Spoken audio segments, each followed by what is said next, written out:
Do you have anything to add to your defense? This question is asked to every defendant in France after the prosecution presents its case. It's an exercise that rarely lasts more than a minute, but on 16th December 2024, at the criminal court in Avignon, France, it lasted 1 hour. Why? Because that morning, 51 men entered the court in single file to stand trial. After 3.5 months, the trial of the infamous mass rape case of Avignon was coming to its end.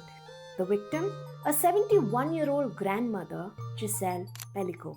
One by one, the men took to the stand, and some of them expressed guilt and regret. Some of them had nothing to add, while some others proclaimed that they were innocent. I'm not a rapist. I never intended to rape. I consider myself a victim in this affair. The details of the case shocked France. To the outside world, Gisele Pelicot was a wife, a mother of three, and a grandmother. She was a retired old woman living a comfortable life in a small town in the south of France. Yet, for more than a decade, she was raped hundreds of times by at least 51 men. Many of those assaults happened within her house. How could a crime of this scale go unnoticed for so long? Who brought these men into her home, and what took Gisele 10 years to seek justice? To understand that, we need to go back to where it all began. Today, we'll be diving into the chilling and confronting case of Gisele Pelicot.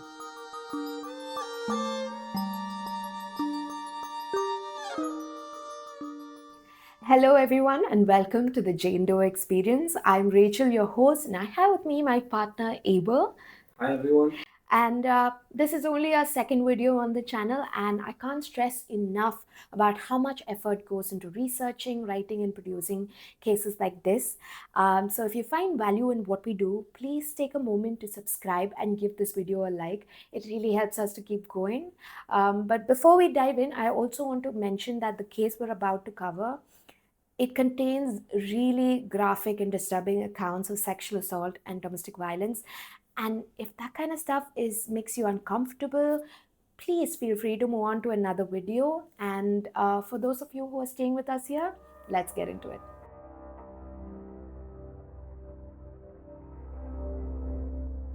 Caroline Darien lives in Paris, the city that she has called home for most of her life.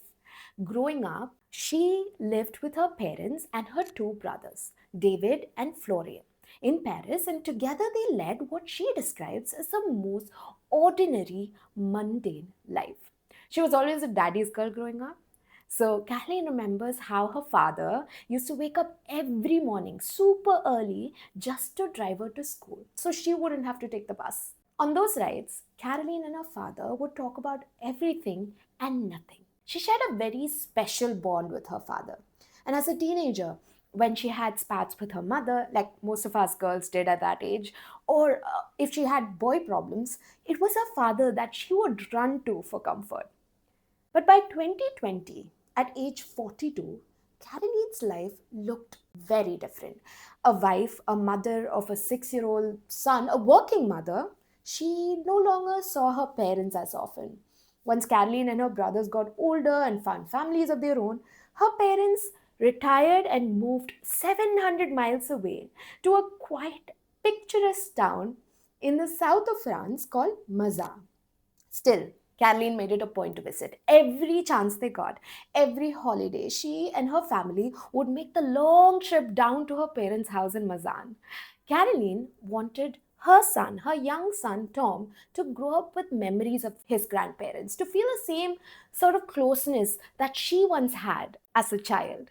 Her life, in many ways, was beautifully unremarkable. She had a job she loved, a family she adored, and a routine that by that age she had settled into. Everything was as banal as it could be. Until it wasn't. As Caroline would later put it, only those who have had it torn away from them know how precious the banal can be. It was the 2nd of November 2020. 2020, Carolyn's husband, Paul, was the first to be informed about the news.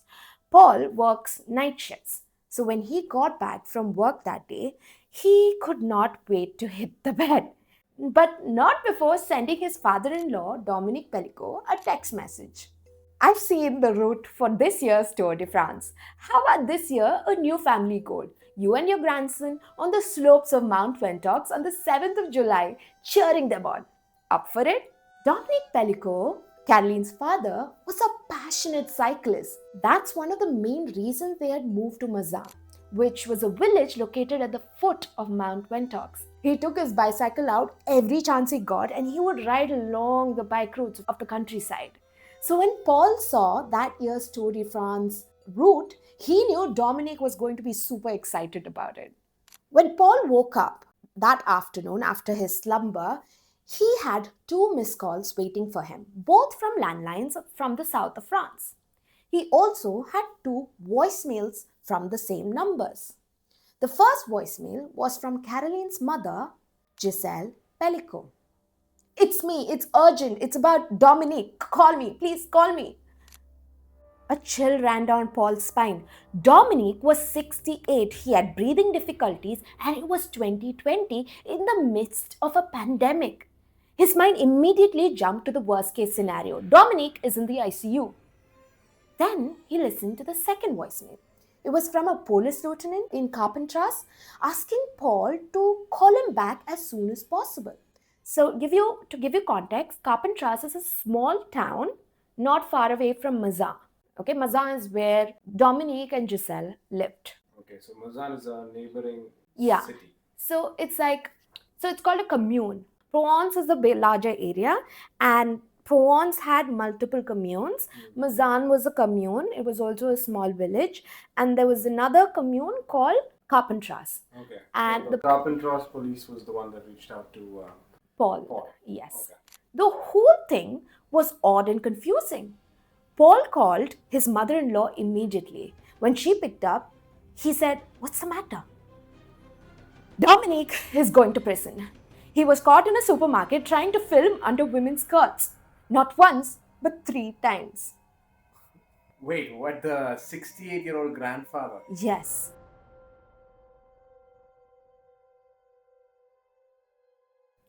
This happened 2 months ago, in the month of September 2020.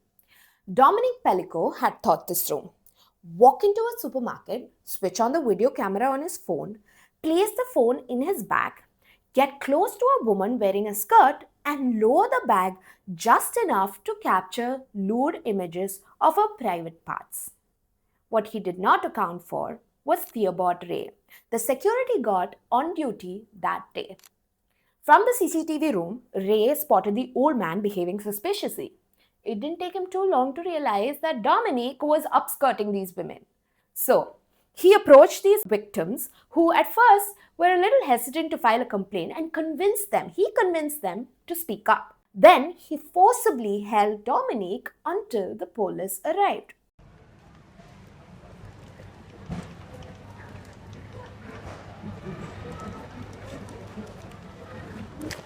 Ils prennent des bonnes prises de vue, votre téléphone. Il est en train de filmer sous votre robe. Si, vous portez plainte. Il est en train de filmer sous votre robe le téléphone comme ça, à l'instant. Vous portez plainte. Je suis là pour rigoler, on le suit à la caméra, ça fait 4 fois. Allez, police direct. Vous restez là, vous ne bougez pas. Madame, je compte sur vous, vous portez plainte. Ray was just doing his job that day. What he didn't realize is that by stopping Dominic and handing him over to the police that day, he had tugged on a loose thread of a much darker story, one that would unravel far deeper than anyone could have imagined at that point. Okay, but this man was caught in September, right? Yes. So then why did Giselle end up calling Paul only 2 months later in November? Well, that day, after the police arrested him, they completed the formalities and they let him go on bail, right? Then Dominic went home to his wife and he confessed everything. But of course, he only gives her the watered down version, right? When he asked her to sit down, Gisele got scared that her husband of almost 50 years was about to tell her that something terrible has happened to him, a terrible illness maybe. But she was almost relieved to know that it was all just a big misunderstanding. He told her that two women, not three, had complained about him at the supermarket. He didn't tell her anything about the upskirting. Instead, he just broke down crying and he said, "Well, I did something really stupid." Giselle was confused because in all the decades that he had known her husband, he had not once behaved like that. In fact, he was a doting, loving husband to her. They met when they were just 18 years old as teenagers. They fell head over heels in love, and by the time they were 21, they were already married. Since then, he was a very doting, loving husband. He was also a very involved parent to his children. So, this all just looks so odd to her. Even after moving to Mazan and got older, and when Giselle was getting ill because she's old now, Dominique was by her side, accompanying her to every doctor's appointment. He was there in sickness and in health as he had vowed the day he married her. So Giselle decided this was just an odd glitch in the matrix. He did something in a moment of weakness. Moreover, Dominique seemed really regretful of what he had done. He told her that he was going to talk to a psychiatrist and that he was going to cancel the big boating trip that he had planned with his elder brother and nephew that he was really looking forward to. Which, side note, both of these were conditions of his bail.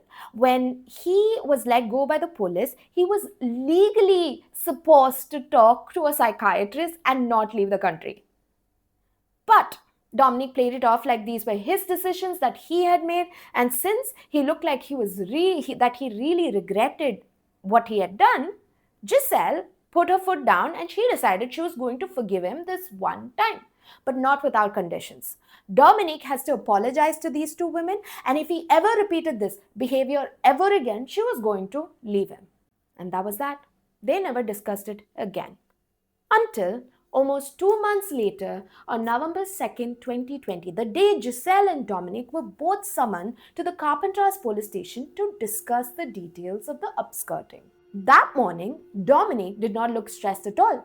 They got up at the same time as they did every morning at 7 a.m., had their breakfast, and left the house around 8:45 a.m.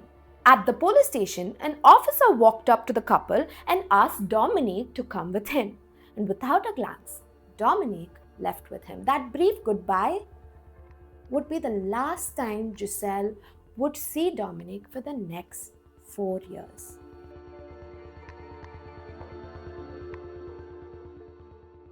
After an hour of waiting in the Carpenter's police station, a detective finally approached Giselle and asked her to follow him. Giselle was relieved that the ordeal is finally over and now she can take her husband home. But when she stepped into the interrogation room, Dominique wasn't there. Instead, the detective asked her to sit down. "Madam, how would you describe your husband's personality?" the detective asked. "I'd say my husband was a good person, always attentive to others and always ready to give a hand. Everyone in our circle thinks very highly of him." "Would you say you've always got along well together?" "Well, yes, I would. We've had a few rough patches, but we've always got over them." "Do you have many friends locally?" "We moved to Mazan in 2013. We've had plenty of time to build up a circle of friends. We meet them from time to time to lunch or dinner.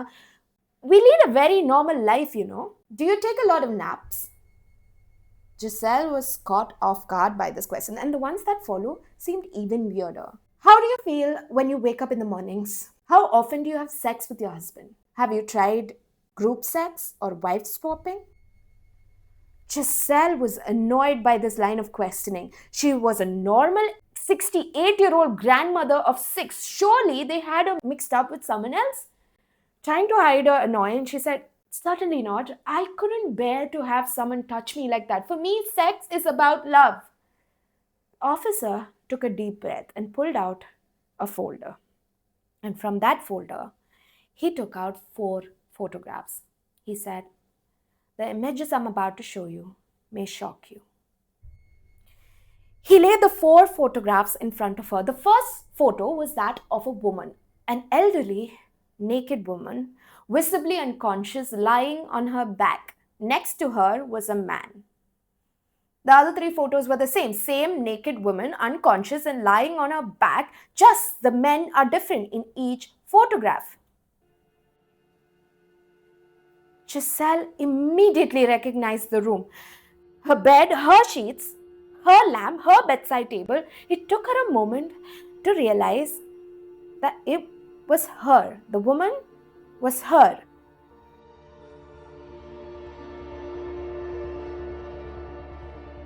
The Pelicot kids were worried for their mother.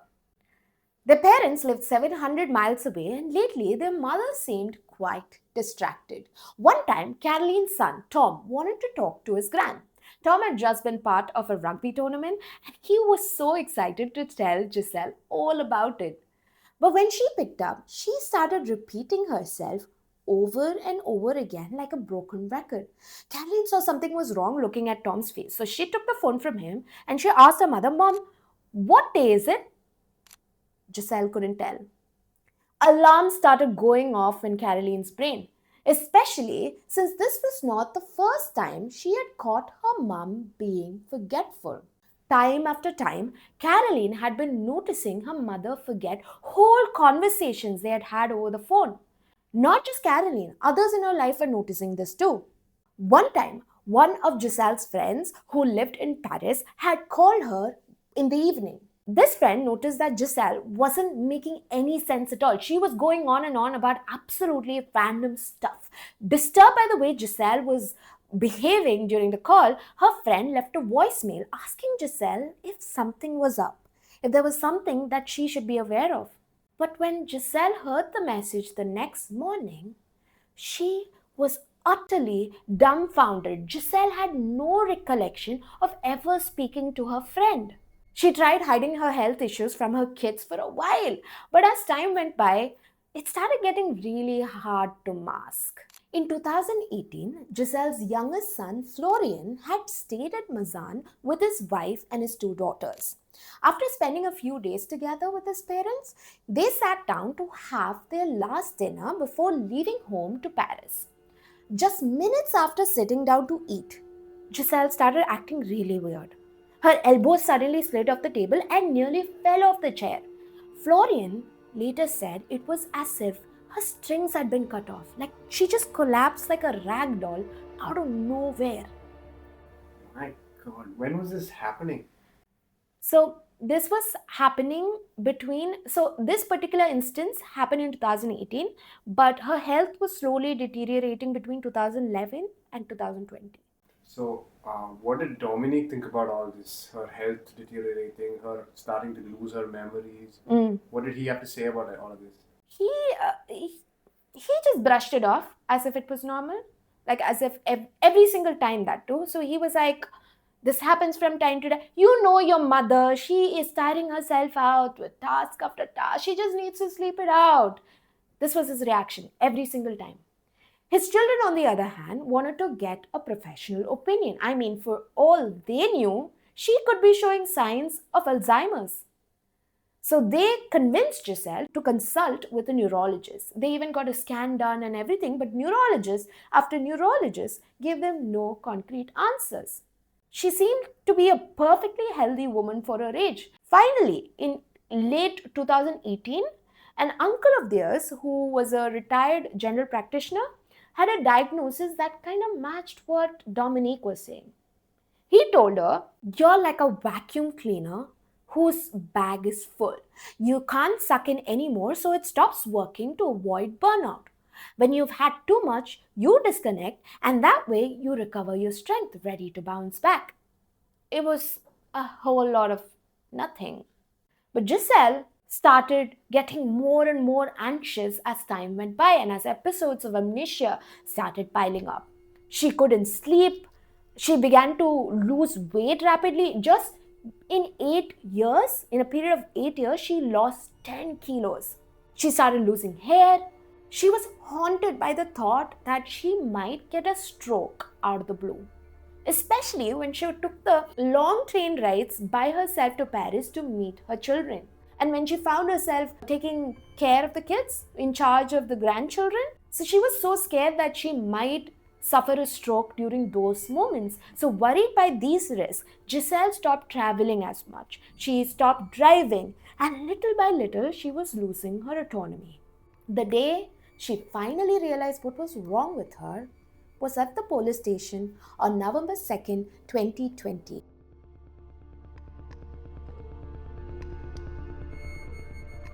The day Dominique was brought into the police station for upskirting three women at the supermarket, Dr. Laurent Layet was on duty as a forensic psychiatrist. During the psychiatric examination, Dr. Layet became very suspicious of the way Dominique was reacting to the situation. He noticed a dissonance in Dominique's behavior. Everything that he was saying was what a normal grandfather would say. That's to say, someone who worked all his life, who was married, who had children, who had grandchildren, who had never had any problems in his life, who moved to the south, who played tennis, who was liked by his neighbors. I told the police that for me, there was something that just didn't gel. For Dr. Lai, something quite did not sit right.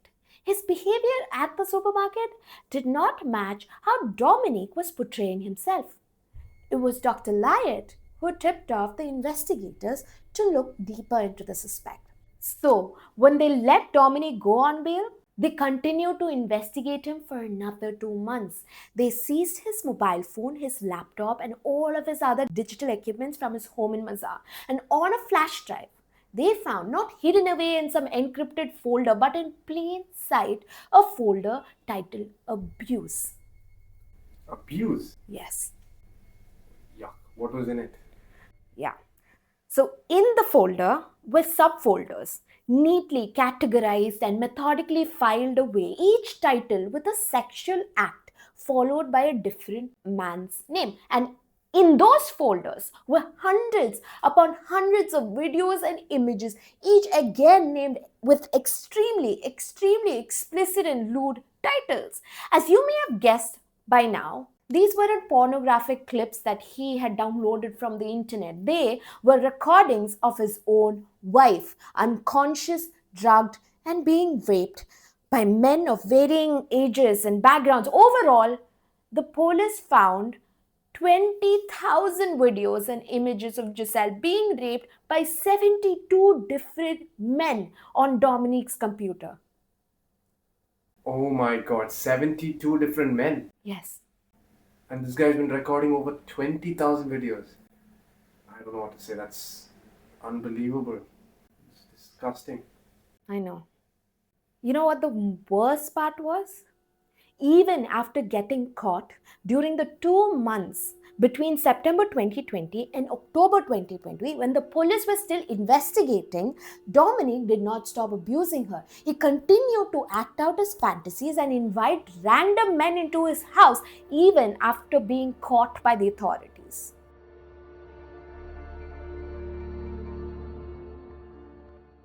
In her book, I'll Never Call Him Daddy Again, Caroline Darien, Gisele and Dominique's daughter, recounts the process her father used to recruit men to rape her mother. What an odd sentence to say out loud, but this was Caroline's reality. Her father would first open his laptop, go online and log on to coco.fr, a so-called dating website that had become a hangout spot of sort for people who are interested to share porn, sex work, zoophilia, and other forms of violence. Coco. Yeah, and this was not some obscure website in some corner of the dark web or anything. This was a regular website on the regular web. It required no membership, little to no moderation, and like Snapchat, the messages that one shares would just disappear after the user logged out. So naturally, the website was widely used by people who were seeking to take part in not so legal activities. Just between January 2021 and May 2024, Coco, the now banned dating site, was named in more than 23,000 criminal charges. Among the many forums this website hosted was one named Without Her Knowledge.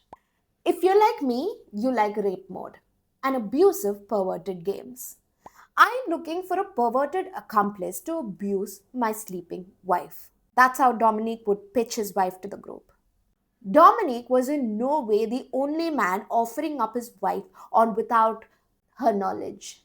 Multiple men in the group shared unsolicited pictures of their partners here. Dominique just went one step further and invited these men into his own house to act out their fantasies. To get things started, he sent pictures of sleeping Gisele in lingerie that he had put on her. And sometimes he would even send pictures of her with other men who had previously visited. So he could bait more men into feeling safe enough to come over to Dominique's house. And once he can get a sense that these men are interested, he would start chatting with them personally on Skype. Here, they spoke about the logistics of how Dominique would orchestrate their visit that night. I don't know if I'll have a fuck this evening. Will you come if I do? To fuck her? In theory, yes. At that hour, I shouldn't be asleep. But it can't be too late. I'm about to dose her with sleeping pills. Plan to come around 3 a.m. 1 hour after taking the pills, she is completely asleep. I don't understand why we have to wait for 4 hours. The longer we wait, the deeper she sinks into sleep. This guy drugged his wife? Yes, and there is a name for this kind of crime. It's called chemical submission. Before I came across this case, I was blissfully unaware of what it even meant, or if such a phenomenon even existed in the first place. But now that I do, I am petrified to exist in a world where this is even a possibility. Let me start by giving you a definition. Chemical submission is an act of drugging a person, whether without their knowledge or by threatening them for criminal purposes. I know, what's new here, right? We've all heard of the date rape drugs. But how many of us even know about the risk of being drugged or being subjugated to chemical submission by a parent, a friend, a sibling, or even a spouse? That's right. As with any other form of gender-based violence against women, a large portion of chemical submission cases happen within the private sphere, which means within the household at the hands of the very people you're supposed to trust the most. But unlike other forms of sexual violence, with chemical submission, the victim often remains unaware of the crimes that are being committed against her. So it goes under the radar for months and sometimes even for years before anyone notices anything. Dominique, through years of trial and error, had perfected a precise cocktail, an exact measure of anti-anxiety medication and sleeping pills. On those nights, after scheduling a time and date with his accomplices on without her knowledge, Dominique would serve his wife of 50 years a glass of wine or an evening bowl of ice cream. And mixed with it was his concoction of ground up pills, just enough to render Gisele unconscious for up to 8 hours. As you may have noticed, Dominique was an extremely methodical and organized person in the worst way possible, of course. He had a system and he had rules. Rule number 1: do not park outside the house. Park a few blocks away near the sports facility. Because the neighbors could get suspicious that strange cars are coming by at odd hours, right? Rule number 2: do not smoke or wear aftershave. Gisele was very sensitive to smell. He didn't want her getting suspicious when she woke up. Rule number 3: leave your phones in the car. What if an unexpected call wakes her up? Rule number 4: get undressed in the kitchen, not the bedroom. Leave the clothes near the front door. Just in case Gisele wakes up out of nowhere and these men have to leave in a hurry. Rule number 5: you must wash your hands in hot water because Gisele might wake up to their cold touch, right? Rule number 6: you can't make any sound louder than a whisper. Well, that one's obvious, you know why. In total, the police officers who investigated Gisele's case found that she was assaulted by more than 72 men over a period of 10 years. The youngest of them was 26 and the oldest was 74. These men were from all walks of life. There was a truck driver, a nurse, a prison guard, a journalist, and even a firefighter. One of them, horrifyingly, was Gisele's neighbor. And because these predators weren't shadowy figures hiding in the margins of society, but rather ordinary men living ordinary lives, French journalists gave them the nickname Monsieur Tout le Monde, which means Mr. Everyman. Most of these men lived with their families in the 50-mile radius from Dominique's home, because the website Coco was a geolocalized site, which means it targets people in your area. But the police also found evidence that suggested that Dominique had orchestrated these visits from random men even when they lived in the Paris region before moving to Mazan in 2013. In her book, I'll Never Call Him Daddy Again, Caroline talks about how every time Gisele returned home to Mazan after spending a few days in Paris with her, Gisele would just disappear for 48 hours straight. If Caroline tried calling her, it was always Dominique who picked up. He would say that she was resting or recovering from her stay with Caroline. He would say that Gisele was getting too old to cope with the hectic pace of life in Paris. In reality, Dominique was drugging her for hours on end and serving her limp body up to strangers he had met on without her knowledge.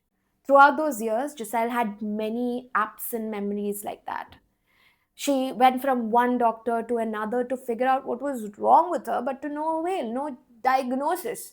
One night, fed up by the lack of diagnosis, Gisele cried. She was like, "You must be drugging me," to Dominique. Obviously, as a joke, but you know what he did? He immediately broke down crying, saying, "How could you say something like that?" Gisele was only joking, but because she had no reason to suspect Dominique. Her husband, who accompanied her to every doctor's appointment. Even when throughout those years, Gisele found herself having gynecological problems, she didn't doubt him, not once. So like she went to a gynecologist? Yeah. So in 2019, a doctor had detected an inflammation in her uterus, in her uterine lining. And they prescribed an antifungal appointment, and they never really thought too much about it. But in hindsight, we now know that the inflammation was due to what Dominique was doing to her. The same year, in 2019, the couple had stayed at Caroline's holiday home in another part of France. They had gone for a vacation there. Gisele says she has no memory of the day that they had left from there. All she remembers was that she woke up that morning and her husband handed her a mug of coffee. Later, when Caroline called to check in, it was Dominique who answered. He said Gisele had just overexerted herself trying to clean the house that morning, and now she's just asleep in the car. But in reality, the police found out that Dominique had drugged her that morning so he could serve her up to random men at the motorway service areas on the way back to Mazan. What the hell? This guy had no fear. What a disgusting man.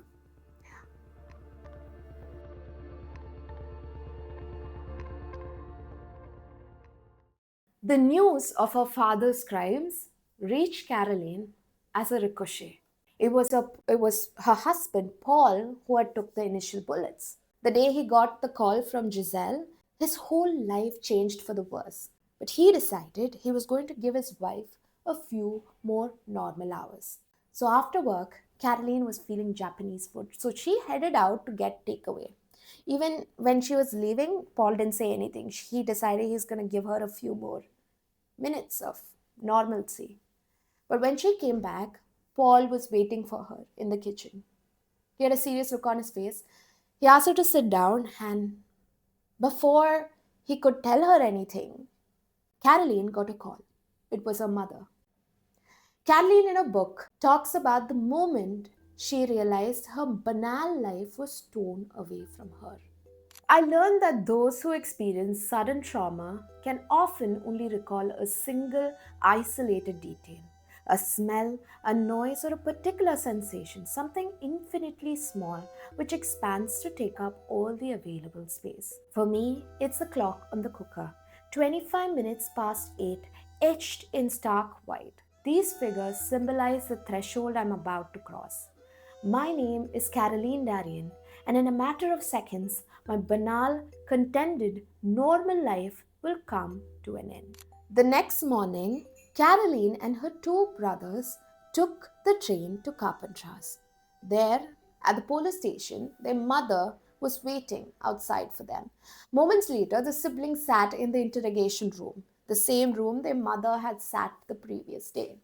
There, the officer gave them the rundown of the investigation's conclusions. In a perverse twist, she realized that her father, who was always short of money, did not even try to profit from her mother's abuse. He did all of that for his own sadistic pleasure. She learned that her father didn't even require these men to wear a condom. There was actually proof that he had on many occasions forbidden them from using one. Later, they even found out that one of these men who abused her mother was HIV positive. Luckily, he was medicated and he was not contagious, but nevertheless, Gisele was diagnosed with 4 different STDs, one of which would have led to cancer if it was left untreated. But nothing would have prepared Caroline for what she would be told later that evening when she was called back into the police station one more time. She was presented with 2 new photographs, this time not her mother's, but of a younger woman with dark brown hair lying on her bed. She was clearly unconscious and was only wearing a pajama top and a beige underwear. The second picture was the same, only it was taken in a different room, but it was the same woman, clearly unconscious, wearing only a sleeveless sweater and the same underwear. Initially, Caroline did not want to believe her eyes, but soon the veil dropped. It was her. It was Caroline. The officer explained that the pictures were found in her father's collection of photographs. However, I have to say this. To this day, Dominic has not accepted that he was the one who took those pictures. But Caroline obviously has to face the facts. These pictures were of hers. She didn't even know who the underwear belonged to. But it was her. She was obviously drugged because Caroline knew she does not sleep like that. She's a light sleeper. It was impossible for someone to change her into different clothes and position her the way that she was in those photographs without waking her up.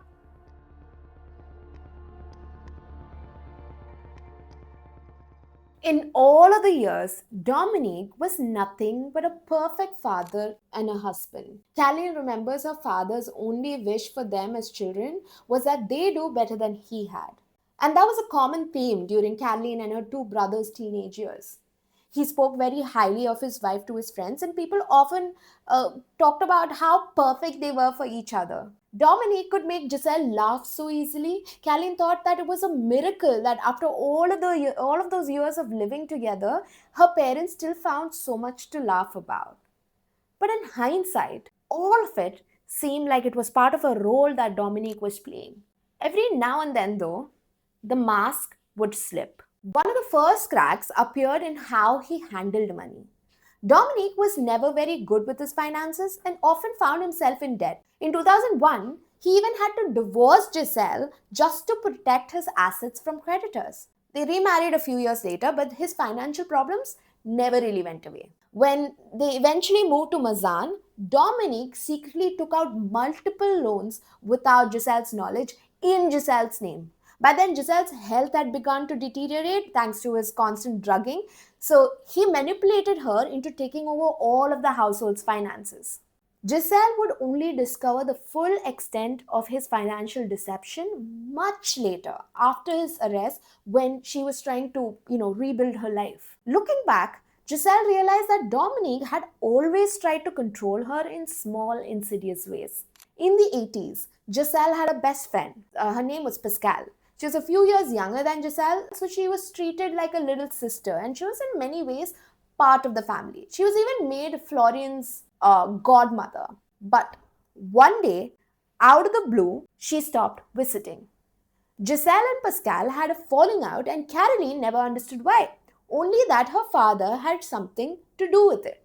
When Caroline got older, she found out that the real reason for the falling out was that in the early 2000s, 20 years into the friendship, Pascal showed up to Gisele's office with a warning. You have no idea who you are living with. You got to open your eyes. Your husband isn't the man who you've taken him to be. Do we know what happened? In Caroline's book, she only mentions that Dominic had made a pass at Pascal, like he hit on her. We really don't know the extent to which it went. But Giselle did not believe her. When she asked Dominic about it, he denied everything. Of course you will. Yeah, no surprises there. And now, after his arrest, the family couldn't help but re examine every encounter that seemed odd in hindsight. The most disturbing of those came in 2011. Dominic's youngest son, Florian, and his then girlfriend, his now wife, were still dating at the time, and they were staying over at Dominic and Giselle's place for a few days. One day, Florian's girlfriend walked into Dominic's office to find him masturbating behind his computer while the door was wide open. She said it was as if he wanted to be caught. Oh my god, and no one got suspicious of this sort of behavior? Okay, you need to understand these were isolated instances that were scattered over a period of 50 years, right?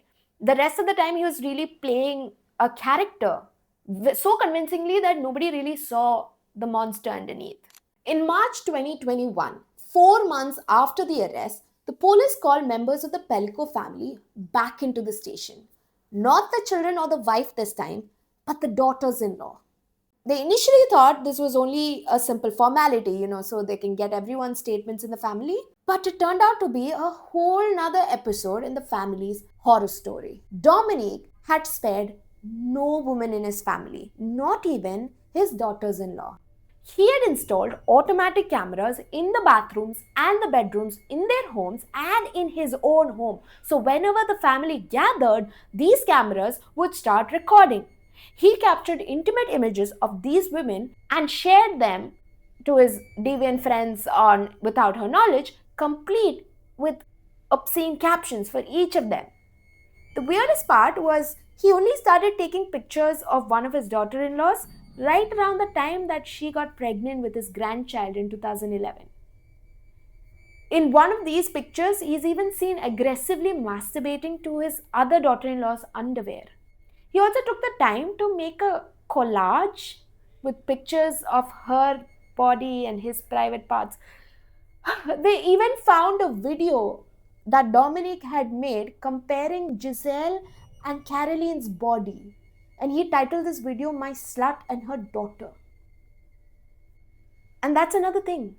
Whenever he posted pictures of Caroline, he always referred to her as his wife's daughter, never his own. Why do you think that is? Was it because he was trying to disassociate from the fact that it was his own daughter that he was doing this to? Well, maybe. But even during the investigation, they had asked Dominic if he ever felt anything towards his daughter, Caroline, and he has always said no, and he has maintained that. So could be, right? There's no way for him to explain the photos. It's on his folder in his drive. That's ridiculous. Well, he has no explanation for it. During the trial, he just said that, during the trial, he actually said he did not take the pictures and he's not even convinced that it's Caroline in those pictures. The women in his family were in no way the only people he victimized. Men on the forum seemed to look up to Dominic in many ways, and they even aspired to be like him. I don't know how you do it, but I dream of doing the same to my wife and sharing her with accomplices like you, one user wrote. Jean-Pierre M., a 63-year-old father of 6, was one of the 51 men who were tried with Dominic during the trial. But unlike other defendants, he was not charged with raping Gisele, but for serving up his own wife for Dominic to rape. The police found that Dominic had visited Jean's house and raped her at least 6 times. Which, side note, Jean's wife, she has actually forgiven him, and they are reportedly in contact with each other even after being sentenced to jail. Seriously? Yeah. Dominic usually was the one who planned everything meticulously. He provided these men with tips and tricks. He cleared their doubts and many times even provided them with the necessary drugs and even wrote notes on how to administer those drugs. In the group without our knowledge, there were also mentions of a failed mission. what the rest of us in the normal world call it an attempted rape, but they called it a failed mission. Dominique talked about this event as a cautionary tale to his friends on the group. The woman in question had grown suspicious of her husband that night. So when he served her a drink that night, she didn't drink it. She only pretended to sleep. She poured it down the drain and she pretended to sleep. When Dominique approached her that night, she turned the lights on. Dominique later joked about this incident on the group. He wrote, "I felt so bloody stupid. Just as I take down my trousers, on comes the light and up she jumps." He even went so far to scold his host for his careless preparation, for sabotaging the mission. Those were the words they were using. My God, these people need to be put down.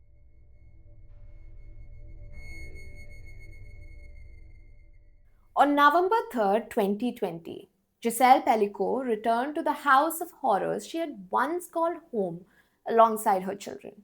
They had just come back from the police station, a family shattered by the revelation of their father's crimes. Together, they began the grim task of emptying out their family home and moving Gisele in with one of the children. At 70, Gisele had to uproot her entire life, fix her finances, start over, and file for the end of a 50-year marriage. While Gisele was trying her best to put on a brave face and move on, even from prison, Dominique found ways to keep control. The fact that he never admitted to drugging or assaulting Caroline weighed heavily on the family. Gisele couldn't bring herself to believe that her husband of 50 years was capable of incest. So that was a point of contention for the family.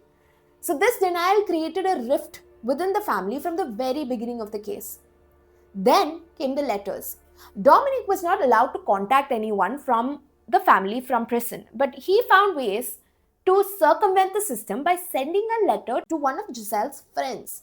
Gisele, who was living with Florian, her youngest son at the time, decided not to share the information about the letter to Caroline. Not to share it? Yeah. Why? So it could be that, I don't know, but maybe because after 50 years of marriage, she still had some sort of Stockholm syndrome for the guy, or maybe she just felt some sort of pity for him.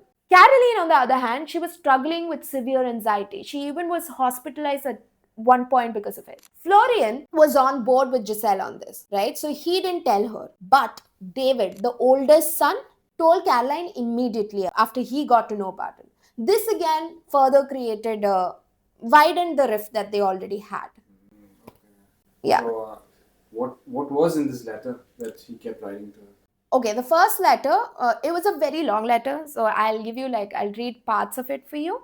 This was addressed to Gisele's friend, Sylvie. Dear friends, I know I've disappointed you, but you're my only possible link to the outside world because I'm not allowed to contact my family, despite the fact that I miss them terribly. I find myself in an awful place, alone, frightened, preoccupied, and completely isolated. I know I'm paying the price for what I did to the love of my life and to my family and friends, but it's too late for that. I'm asking you in the name of our long friendship to gather up some of my things and drop them off at the prison. My light brown jacket, my grey Adidas top, my Nike shoes, my heavy grey wool sweater, a belt with small buckle. All I ask is a little pity, a little sympathy. I'll be in prison for a long time and I don't know what's going to happen to the house or everything else for that matter. The hardest thing to face here is the boredom. We only get 1 hour of exercise per day and we're shut up 2 in a cell. It's hard on me. I know how deeply I've hurt the woman I love most of all. And I'll never get over the fact that I'm going to lose my family, my little ones, as if I'd abandoned them. I can't sleep at night thinking about it and I'm losing weight, but I deserve nothing less. If you are in touch with them, especially my love, who is my entire life, tell them I ask for their forgiveness. Can you send me the dates of my grandchildren's birthday so I don't lose track? So, based on what he's written in the letter, it sounds like he's trying to be manipulative and try and win back the family's affection. Yeah, but you know what? It kind of worked, his manipulation. According to Caroline, after reading this, Gisele had reached out to Caroline and said, your father is in a bad way in the prison and he's suffering so much. I must have failed him in some ways over the past years. That's what she said. But Caroline and David saw right through this act. The one time their family should have stayed together, Dominic managed to divide them again. Giselle even packed the clothes he had asked for and delivered them to the prison. But Dominic's games were far from over. Over the next few months, he would write more letters. In one, he claimed that Caroline was the reason why his cellmate didn't want to be around him anymore. What? Yeah. So he said his cellmate's parents, cellmate is a young guy, so his parents were in touch with Caroline, and she had told them everything about what he had done, and he does not want to be in the cell with him anymore. That's what he said, which is untrue. Caroline had nothing to do with it, and she has not contacted anyone. But nevertheless, Caroline got a call from Giselle asking if she was involved. That is wild. It seems like he knew exactly what was happening outside and exactly what sort of strings to be pulling. Yeah. Kind of get everyone split apart. Like he knew what exactly was happening outside, right? But despite all of his efforts, Dominique could not break her spirits. Giselle moved on. She just needed a little more time. Caroline says her mother was like a medieval queen, chin up, head high, and never the slightest complaint. After her husband's crimes were exposed, she simply emptied the cupboards, took down the pictures, discarded the furniture, packed up the boxes, and moved to a new region in France where she knew nobody. She learned to live on her own. She took up driving again, and little by little, she started taking charge of her life. Wow, okay. Over the next 2 years, Giselle became her children's greatest source of strength. On the days that Caroline couldn't really get out of bed, her mother was by her side, encouraging her to keep going. And finally, when it really mattered, Giselle made a decision that would change French society's attitude towards domestic abuse, rape, and chemical submission forever. In a historic move, she chose to have a public hearing for her case. In France, victims of sexual assault are granted a right to anonymity. So, if a victim opts for a closed trial, she can actually preserve her privacy. But that also meant her attacker remains anonymous. Giselle refused that. She believed that this case needed the whole world's eyes on it. Chemical submission, like I said, is a crime that is rarely prosecuted. And Giselle just wanted to break that silence. In her own words, she told the French media, shame must change sides. It's not for us to feel the shame, it's for them. She also wanted to set an example for the women who are going through something similar, right? So she said, all women who are victims of abuse can now say to themselves, Madame Pelicot did it, so we can do it too. It was a monumental act of courage because choosing an open trial came with its own enormous risk. It meant her entire family history would be exposed to the public, and the videos of her assaults, the 20,000 videos, would be shown in court in full view of the journalists and the spectators. So, I mean, she really took a big one for the team. She did. Her decision gave validation to thousands of women's experiences and ignited a nationwide reckoning about rape and violence against women in France, especially because of the timing of her decision. Giselle went public less than a year after another high-profile case of chemical submission made headlines, that of Joël Guiriot, a senator accused of attempting to drug his colleague Sandrine Josso, an elected deputy who he already knew for almost 10 years. Sandrine was invited to Guiriot's apartment under the pretense of a small celebration for his re-election into the Senate. When she arrived, she realized she was the only guest at the event. Soon, after she was given a glass of champagne that he had poured for her, Sandrine began feeling dizzy. She thought she was having a heart attack.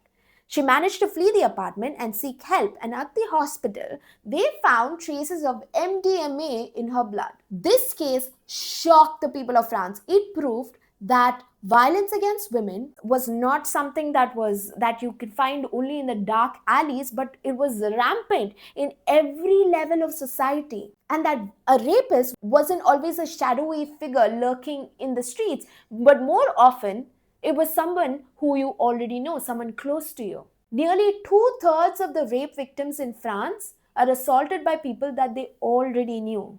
A government study conducted in 2021 found that the number of sexual assault victims in France increased by 33% that year and doubled from that of 2017.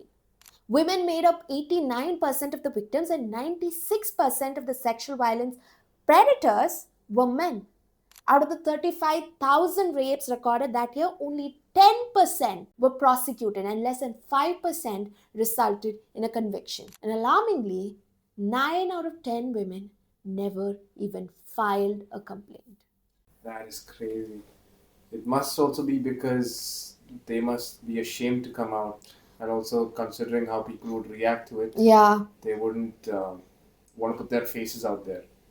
That's where what she did really shows it up as something that's really brave when she said, shame must change sides, yeah. We are all Gisele. That became the chants echoing through the streets as women across France rallied behind her. Feminist organizations led marches and people from all walks of life. Men, women, children, they all gathered with placards that read, "One rape every 6 minutes." Not all men, but always a man. I'm here to protest for women's rights, here for our rights and the rights of the women of all around the world. I want to express my anger against patriarchy. It's beautiful and the atmosphere is it's good because we are all different.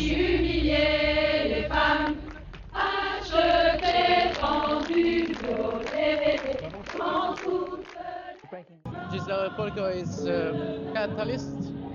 catalyst of revolution. Gisele Pelicot is an icon. She's an icon. That's it. Like an example of strength and patience and a role model for the young girls. So we are with her from the beginning to the end. Originally from Austin, I've come from Porto in Portugal. And I'm from Cologne in Germany. Because we have to speak up and explain the situation in France. It is very important for the women. They can do this.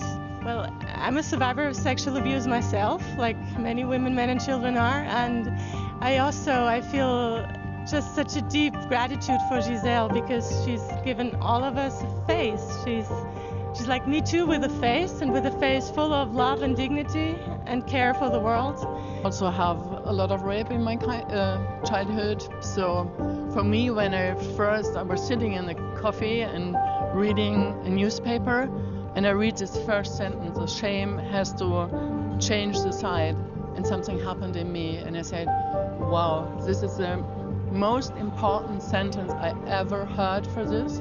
It's safe to say that the mass rape case of Gisele Pelicot became, as many call it now, a turning point in French history and in French justice.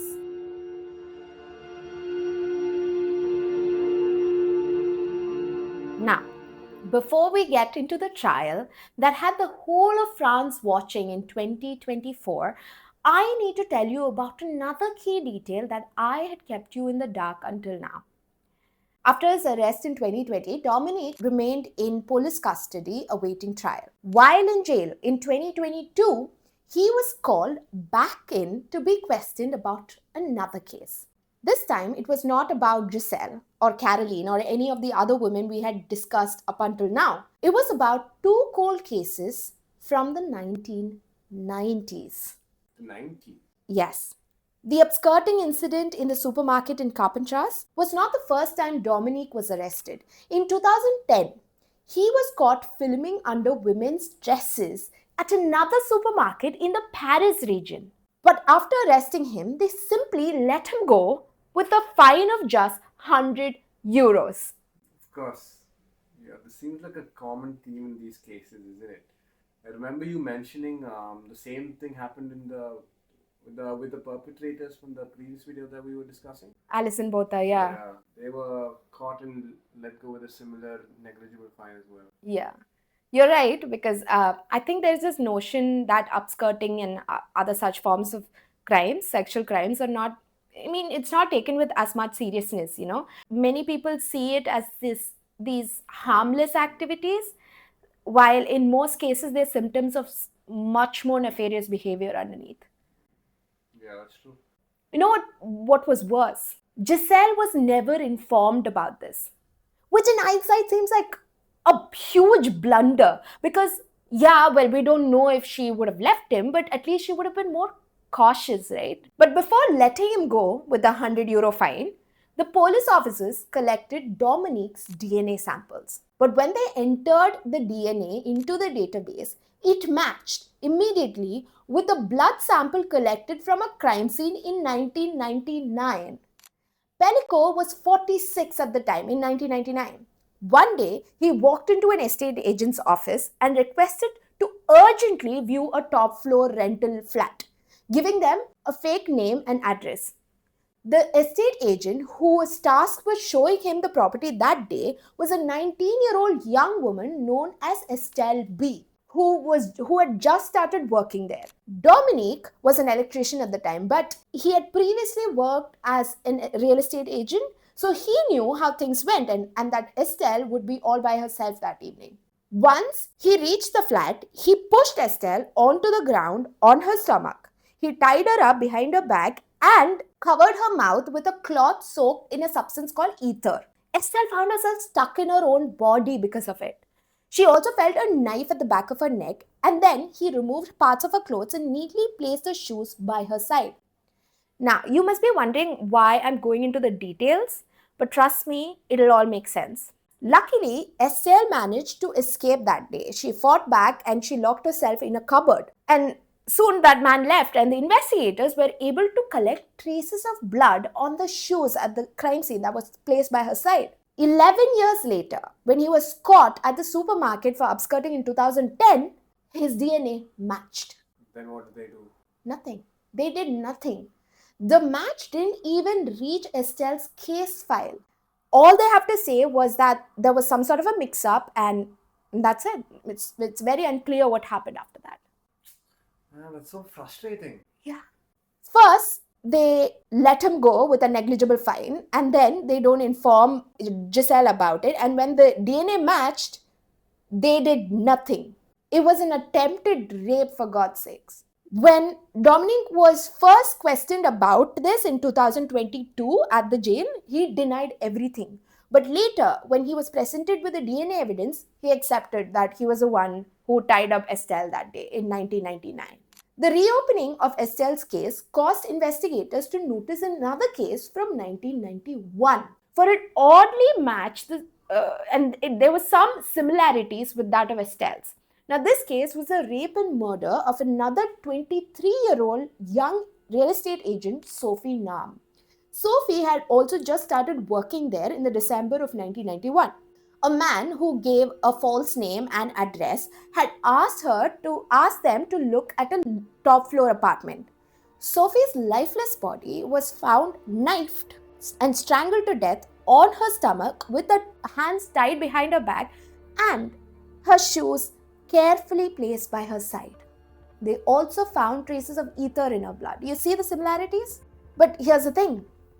Sophie's clothing from the crime scene, they went missing. They could not locate the prime piece of evidence that could have contained DNA data.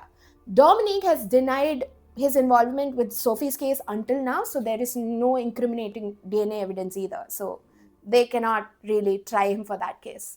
It's not clear when Dominique's inclination to sexual crimes began, but looking at his upbringing and his early experiences, we might be able to spot where it all stemmed from. I'm not saying that his past must excuse his behavior. It should not, but we're all a product of our experiences, right? So it could be worth our time to understand what went wrong. Dominique grew up in a very troubled and violent household. By the time he was just a boy, he had already witnessed his father abuse his mother while her hands were tied behind her back. Dominique's father, Dennis, that was his name, was a weird little man. Caroline describes her grandfather to be someone who didn't really know what a conversation was. He had opinions and they were right. And the world better shut up and accept them. He had nothing but contempt for women and seized every opportunity to put them down. For him, they were lesser beings, barely smart enough to do the housework and let themselves be raped. Having a father like that surely must have influenced Dominique's mind. But to add to the damage his father was already doing to him, at age 9, Dominique claims he was raped by a nurse in a hospital. Dominic was also pulled out of school by his father at age 13 to start working and start providing for his family. He worked as an electrician at construction sites scattered across the country, and by the time he was just 14, he witnessed a gang rape at one of these construction sites that he had worked at. Then there was Lucille, Dominic's adopted sister and stepmother. Adopted sister and then his stepmother. Yes. Lucille was a young girl with developmental problems whom Dennis and his wife had taken in to foster. Just months after Dennis's wife died, he took Lucille as his wife. She was 30 years younger than him. She was practically his slave, and she took care of all of the domestic tasks at his house and rarely left his side unless it was to do some sort of chores for him. She could barely write. She wasn't allowed to change the channel on the television or the program on the radio without Dennis's permission. During her quiet moments, Lucille would sit on a swinging chair in the garden, staring at nothing and tearing out handfuls of hair. So the children didn't do anything about this? In the book, Caroline says Dominic, along with his brothers and sisters, initially opposed his relationship with Lucille, but apparently their mother's dying wish was that they respect him and obey him no matter what. So they just let it go. They also slowly stopped contacting Dennis, but they never really did anything about Lucille. After Dennis died in 2004, Lucille got admitted to a psychiatric hospital, and that's all we know of her.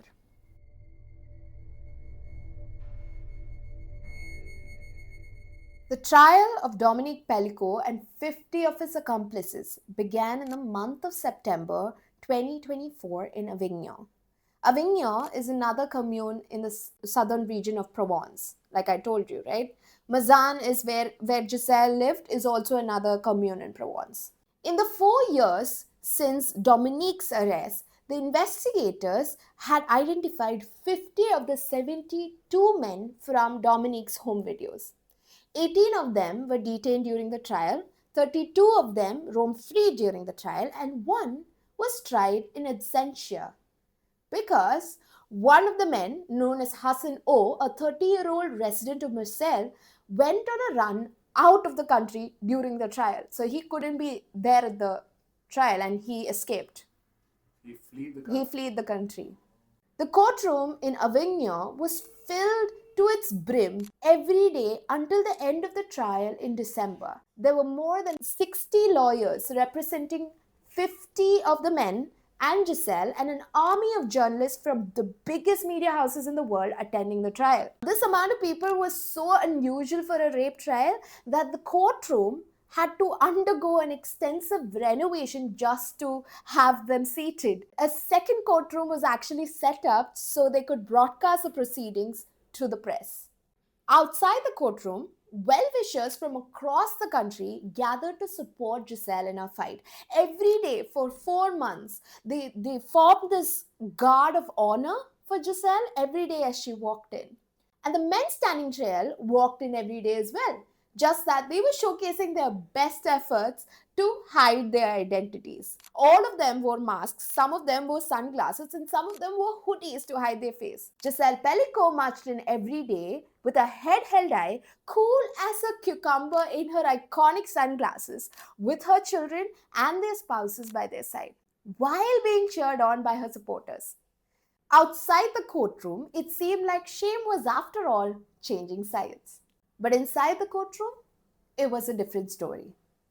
During the course of the trial, the battalion of defense lawyers took their turn trying to humiliate and impugn Gisele's character. One person said, "There's rape, and then there's rape."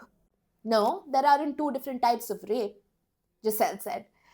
At one point, after showing a screen grab of one of these videos in which Gisele's eyes were slightly open, the lawyer tried to imply that she had a secret inclination for exhibitionism, which, by the way, when a medical expert testified later, they told the court that she was closer to a coma than she was to a sleep. Gisele had 20,000 videos as evidence for the atrocities that were inflicted on her. The main accused, Dominique Pelicot, had maintained throughout the trial that Gisele was unaware of what he did to her. Why then was she subjected to this sort of questioning and accusation? The answer to that lies in the definition of rape according to France's law, which was weaponized against her during the trial. Let me explain. According to France's rape laws, rape is defined as any penetrative act committed against somebody using violence, coercion, threat, or surprise. You see what's missing here? Consent. Now, the reason consent wasn't included in the definition was because violence, coercion, threat, or surprise were usually things people used to get forced consent out of people. But in Gisele's case, there was no explicit violence, which is arguable because these men were plenty violent and vile in these videos, but you can argue that there was no violence. One can also argue that there was no coercion, threat, or surprise, because she was asleep. And as for consent, it wasn't really required as per the definition. And that's exactly what they did.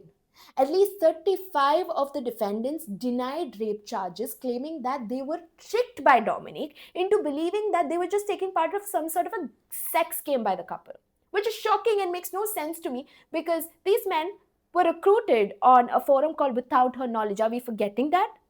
My body raped her, my brain did not. That was what Christian L., a volunteer firefighter and a father of two, had argued. What does that even mean?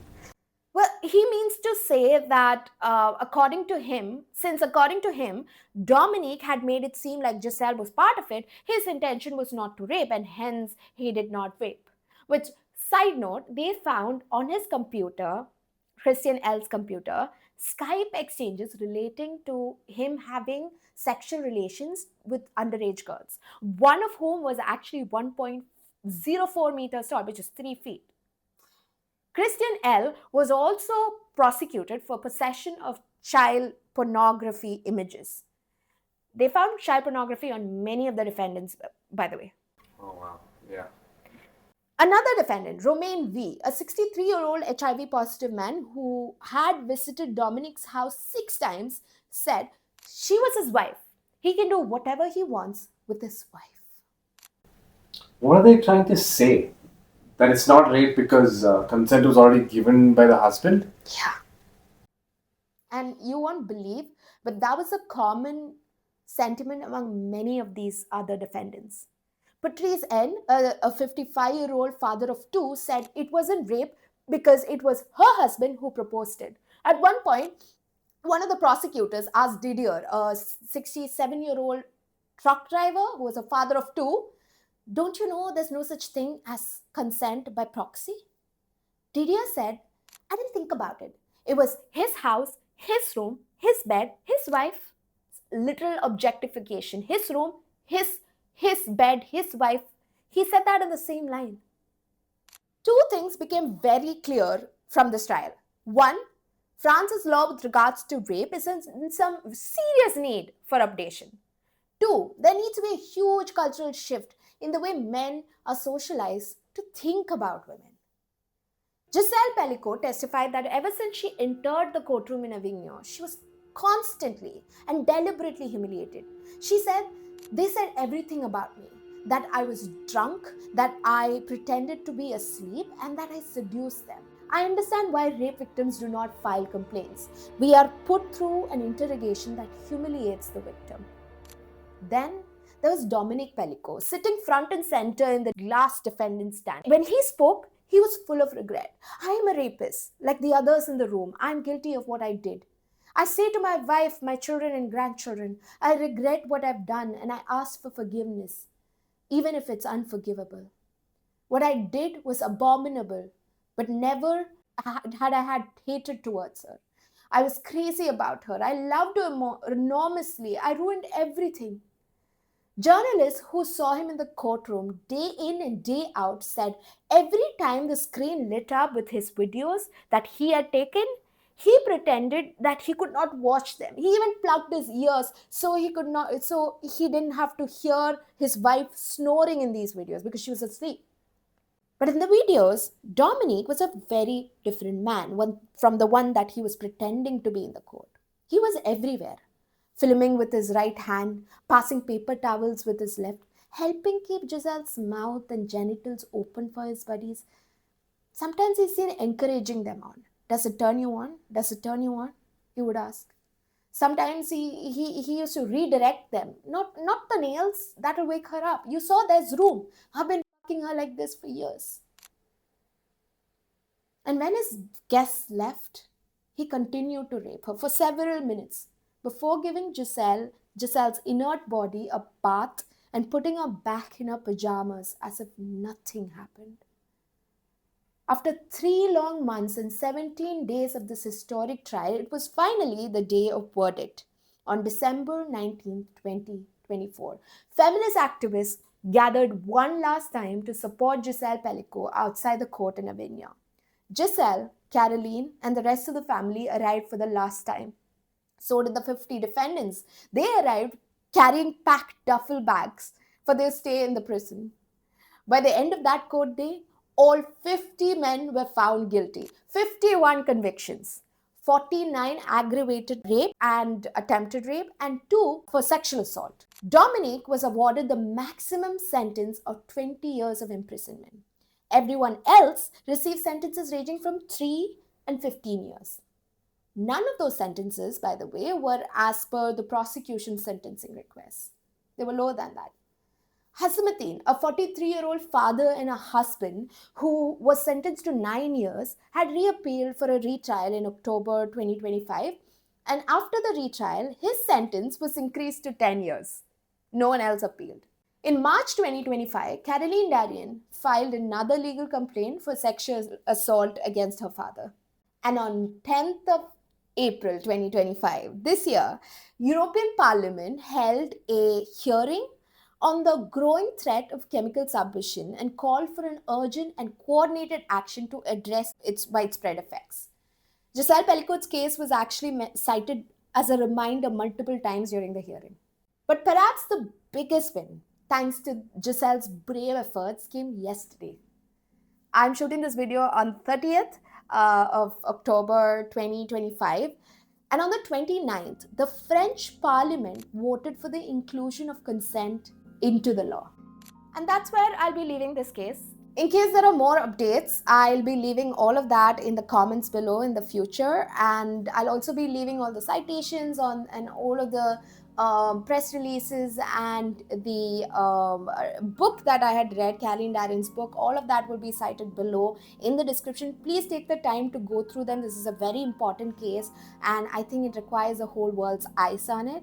Also, don't forget to like, share, comment and subscribe to the channel. And until we see you next time, this is bye from Rachel and bye everyone. And this is the Jane Doe Experience. Until we see you next time, goodbye.